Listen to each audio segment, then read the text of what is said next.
शिवाजी महाराज. खरं तर सौंदर्यावरती तर कोणी प्रेम करतो मित्रांनो, परंतु कुष्ठरोगीच्या पोतरलेल्या तळातावरती प्रेम करणाऱ्या त्या बाबांचा हा महाराष्ट्र महान असतात.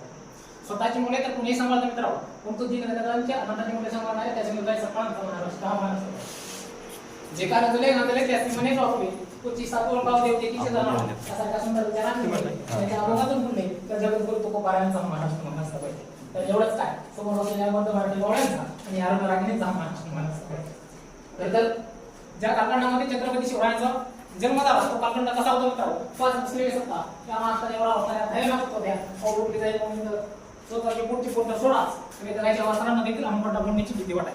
असे अभिषेक प्रकरणामध्ये सन 19 फेब्रुवारी 1630 रोजी शिवनेरी किल्ल्यावर शिवरायांचा जन्म झाला आणि खरे आपण म्हणायला लागले महाप्रतिगम किसे के पेट में से बाप पैदा होता था, किसी के पेट में से सांप पैदा होता था, किसी के पेट में से बाप पैदा होता था तो किसी के पेट में से सांप पैदा होता.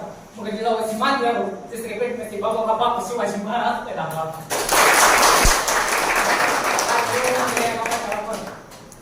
खरं तर आता पगड जातीची माणसं त्या पगडाच्या त्याकडे एकत्र आणली आणि खऱ्या अर्थानं आपलं स्वराज्य हे स्वराज्य म्हणजे खऱ्या अर्थानं आपल्या गोरगरिबांचं शेतकऱ्यांचं छत्रपती शिवाजी महाराजांनी विश्वास काय दिला तर खऱ्या अर्थानं या शिवाजी दुसऱ्या या गाडीवर बसायचं म्हणून स्वराज्य उभा करायचं म्हणून तर प्रत्येकाच्या आई वडिलांची त्या ठिकाणी सुरक्षित राहिली पाहिजे. प्रत्येकाला वाटलं पाहिजे की माझं राज्य आहे असे एक विश्वास निर्माण केला आणि खऱ्या अर्थानं आठरा पगडची माणसं त्या पगडाच्या त्या महाराजांनी एकत्र केली आणि खऱ्या अर्थानं त्यांच्या खांद्यावर एक विश्वासाचं नातं निर्माण केलं आणि हे स्वराज्य उभा